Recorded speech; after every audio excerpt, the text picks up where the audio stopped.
you're real, if this is real, help me to pray.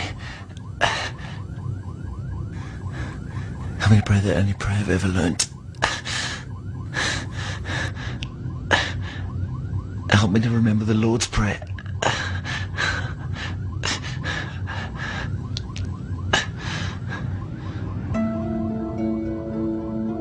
As I said that, words began to appear before my eyes. Forgive us our trespasses and sins. I thought, how on earth could God forgive me? I mean, it's too late. I've done too many things wrong.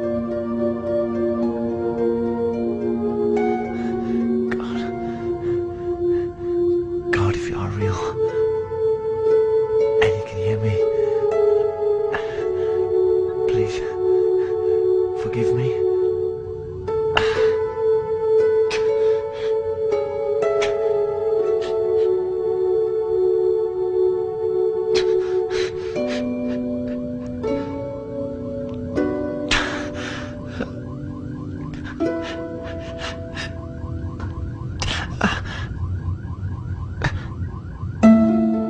More words appeared. Forgive those who have trespassed and sinned against you. I thought that means forgive other people. I can do that. I'm not a vindictive person by nature. God, I can forgive anyone. No matter what people have done to me, I forgive those that have sinned against me. As I said that, the face of the Indian taxi driver appeared in front of me.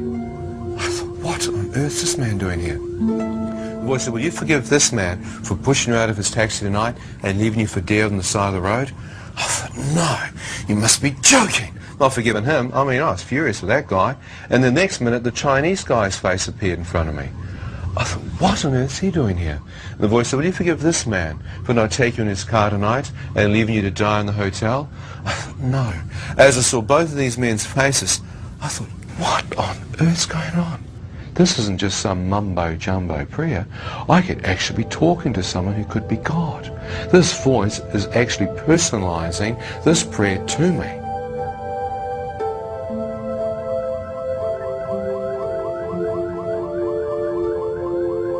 God, if you can forgive me for my sins,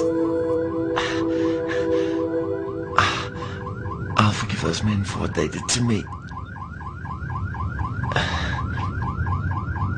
Their faces instantly disappeared. The next words came, thy will be done on earth as it is in heaven. I thought, thy will? I've led my own will.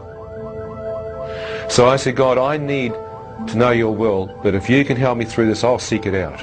I'll find it and I'll follow you. I'll honour you all the days of my life. As I said that, the entire Lord's Prayer appeared before me, and for the first time in my life I had total revelation of what it meant. Thy kingdom come, thy will be done. And as I lay there, I felt an amazing peace settle upon me. I knew somehow, deep in my heart, that prayer had changed from something that I did, like repetitious stand up, sit down and kneel type thing through the liturgy. It had changed dramatically, and that I actually prayed for my inner man.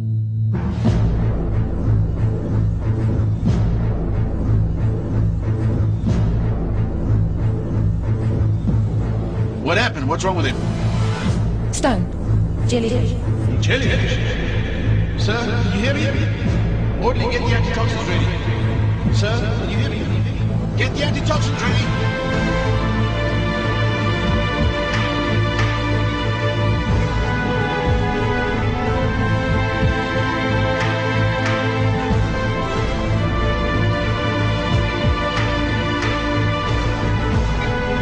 Try to stay awake. Antitoxins, okay?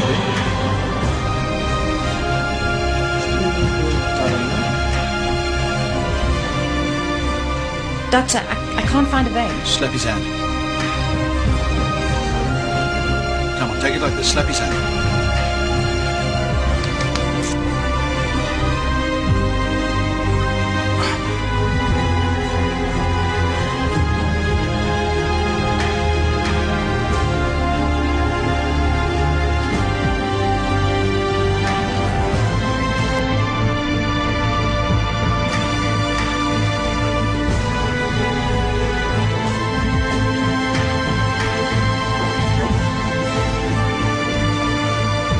all we can do for you right now. Fight the poison. Fight the poison, okay?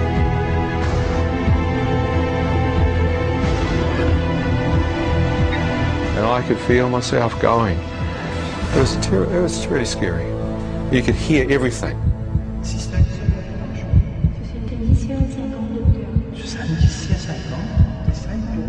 Well, I lay there and I had doctors milling around me and nurses and orderlies, but I found it so difficult to keep my eyes open. I just couldn't seem to keep my eyes open. I remember shutting them and sighing a sigh of relief and thought I'll have a break for a few moments and then I'll try again. As I did that, I felt a sensation like a release.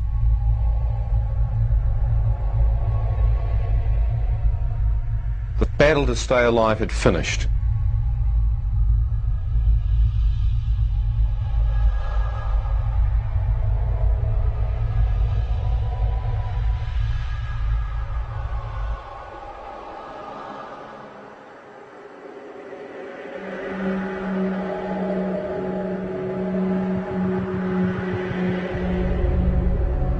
I suddenly found myself in a standing upright position, wide awake. I knew I was awake.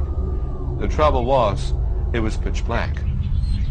And my first thought was, why on earth those doctors can't turn the lights out in here? What kind of hospital is this? As I stood there, wondering how long I'd been asleep for and why the lights are out, I thought, well, don't freak out. Let your eyes accustom to the dark. Maybe you've woken up too quick. So I kept looking, thinking my pupils had dilated. No light. Couldn't see a thing. It was pitch black, like a dark room.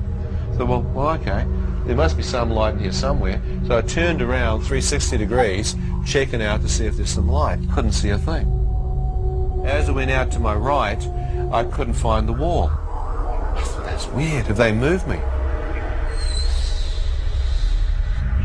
So I started moving back to the left, groping around looking for my bed. Couldn't find it. I thought, great, you idiot, now you've lost your bed. How on earth did you do that? So as I'm groping around physically trying to find my bed, the next thought that comes into my mind is that it's so dark in here, you can't seem to see your hand in front of your face. So I brought my hand up to where my face should be, and it seemed to pass straight through, as if there was no physical form there. I thought, that's impossible. You can't miss your head. I went for my physical body, absolutely nothing. I thought, what the heck's going on? It's like I'm out of my physical form. It's like I'm transparent, yet I have the sensation of being a total human being standing there. Ian, who I am, appears to be standing here. What's happened? And as I stood there, I began to sense something out to my right looking at me. In front of me, I felt like invisible eyes of something or someone checking me out. The darkness had an evil presence, a cold, encroaching evil pervading the atmosphere.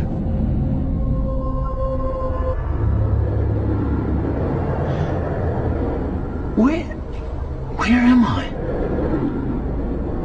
Shut up!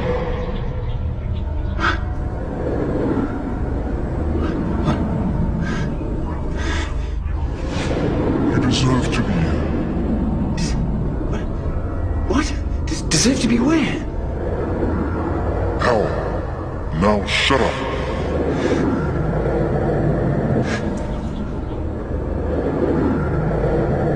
As I stood there, realizing I could actually be in hell, a radiant beam of light pierced through the darkness above me.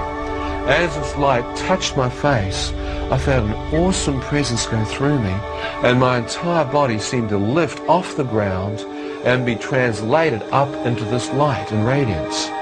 As I'm being drawn up into it, I can see that it's coming from a circular-shaped opening far above me. I feel like a speck of dust being drawn towards this light.